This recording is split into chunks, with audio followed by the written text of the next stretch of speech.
Pada video kali ini kita akan mendengarkan kisah seorang wanita jamaah umroh yang mengalami azab memalukan saat menunaikan ibadah umroh di tanah suci. Saat ini sedang dalam proses melaksanakan ibadah umroh, ia tanpa sadar bertelanjang bulat di depan banyak orang hingga membuang air besar di tempat umum. Mengapa ia melakukan hal memalukan itu di tanah suci? Tonton video ini sampai habis agar kalian tidak sesat dan salah paham. Kita mulai saja kisahnya. Jadi kisahnya begini teman-teman. Matahari di Mekah memancarkan sebuah sinarnya dengan terik, namun suasana di sekitar Ka'bah tetap penuh hikmah. Orang-orang dari berbagai belahan dunia berkumpul untuk menjalankan ibadah, termasuk Ibu Sinta, seorang wanita paruh baya yang dikenal hidup dalam kemewahan. Ia berdiri dengan gemetar menatap Ka'bah dengan tatapan kosong, hatinya bergejolak mencari kedamaian yang selama ini dirindukannya. Ibu Sinta berasal dari kampung kecil, namun kehidupannya berubah drastis setelah beliau menikah dengan seorang saudagar yang kaya raya. Ia telah mengumpulkan sebuah harta berlimpah, namun kebahagiaannya sejati tampaknya jauh dari jangkauannya. Hatinya pun selalu gelisah, dihantui oleh bayangan masa lalu yang kelam. Saat itu Ibu Sinta mulai berdoa. Tiba-tiba ia merasakan ada yang tidak beres dengan tubuhnya. Tubuhnya menggigil, keringat dingin keluar membasahi pelipisnya. Kemudian ia berteriak histeris, "Aku ingin pulang, aku ingin pulang, sekarang juga bawa aku pulang dengan ojek." Tangisan yang memecah keheningan mengejutkan orang-orang di sekitarnya. Matanya terbelalak seolah melihat sesuatu yang tak kasat mata. Sejumlah orang mencoba menenangkannya, tetapi tidak berhasil. Ibu Sinta terus meronta menangis seperti orang kerasukan. Lalu datanglah seorang ustazah, pembimbing umroh untuk kelompok wanita. Beliau segera mendekat dengan memegang dengan lembut. Dan beliau berkata, "Tenang Ibu Sinta, apa yang terjadi? Mengapa Anda begini?" Tanya dengan penuh kelembutan, mencoba mencari tahu penyebab kegelisahan wanita itu. "Saya tidak tahu Ustazah," jawab Ibu Sinta dengan suara bergetar, namun tidak mengerti mengapa saya seperti ini. "Tolong bantu aku Ustazah." Ustazah menepuk punggung Ibu Sinta dengan penuh kasih, mencoba menenangkan hatinya yang gelisah. "Kita akan mencari tahu Ibu, bersabarlah dan teruslah berdoa." Malam itu Ibu Sinta tidak bisa tidur, hatinya bergolak, pikirannya melayang-layang. Di antara kenyataan dan bayangan, ia duduk di tepi ranjang memandang sebuah jendela yang keluar dari kamar hotelnya yang menghadap ke Masjidil Haram. Kilauan lampu-lampu menyilai kota suci itu tidak mampu menenangkan hatinya yang gelisah. "Ibu Sinta, apa yang terjadi denganmu?" bisiknya pada diri sendiri. "Mengapa aku merasa seperti ini? Apa yang salah denganku?" Pada pagi harinya, saat mereka bersiap-siap untuk melakukan tawaf di kota Mekah, Ibu Sinta masih merasa gelisah. Ia mencoba mengusir perasaan aneh itu dengan berbagai doa, namun hatinya tetap tidak tenang. Saat beliau melakukan tawaf, dorongan kuat untuk buang air kecil tiba-tiba menghantamnya. Wajahnya pucat pasih. Ia segera memberitahu Ustazah An-Nisa yang segera membawanya ke toilet terdekat. Namun sebelum sampai, ia tak mampu menahan diri dan buang air kecil di lantai Masjidil Haram.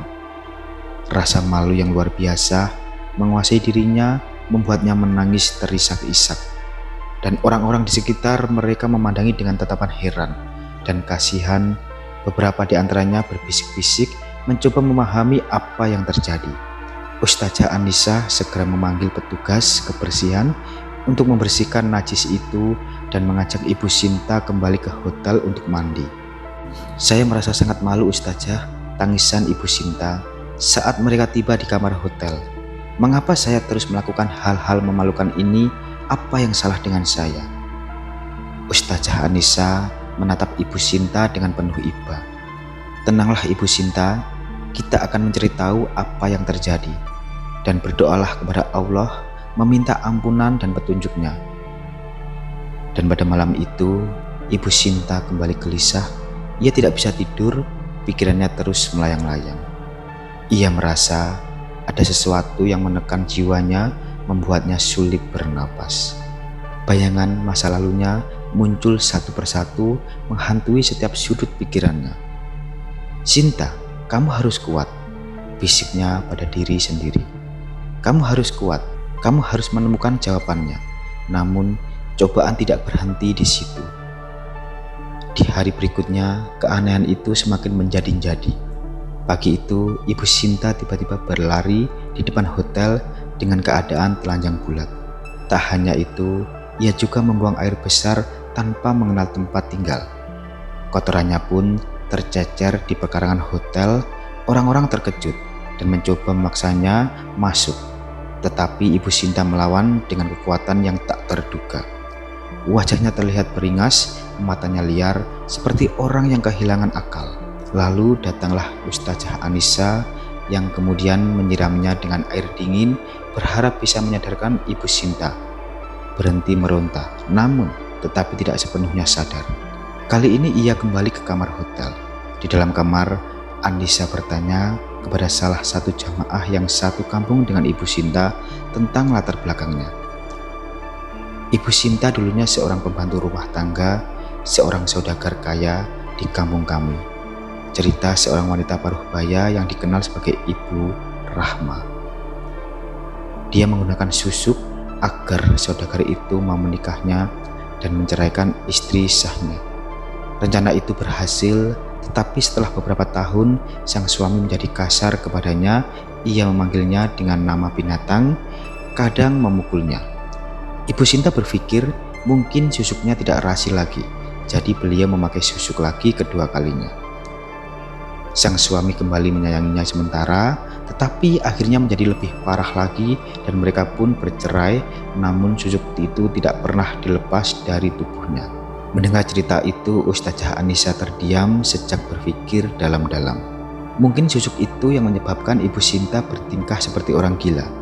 Ia memutuskan untuk membawa Ibu Sinta hendak pulang ke kampungnya setelah umroh selesai.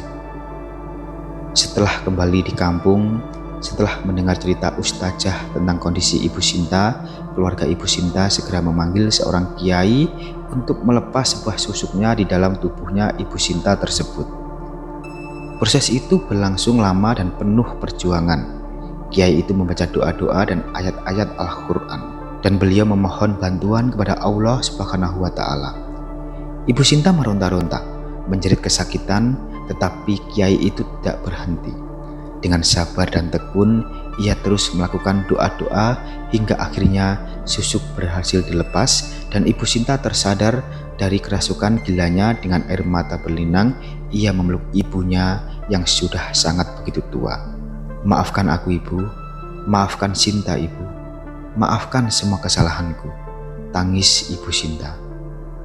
Ibunya memeluknya erat, menghapus air mata di pipi Ibu Sinta. "Yang penting kamu sudah sadar sekarang, Nak. Kita akan selalu mendukungmu." Ibu Sinta mulai menyusun kembali kehidupannya. Ia belajar untuk hidup dengan hati yang bersih dan ikhlas, meninggalkan segala bentuk kecurangan dan tipu daya. Dan kemudian kehidupannya kembali tenang. Bayangan masa lalu masih sering menghantui setiap kali ia teringat perjalanan di tanah suci. Ia tersadar bahwa kedamaian sejati hanya bisa diraih dengan hati yang bersih dan ikhlas. Dan buat teman-temanku, semoga kisah ini menjadi pelajaran bagi kita semua. Dan kisah ini saya akhiri. Wassalamualaikum warahmatullahi wabarakatuh.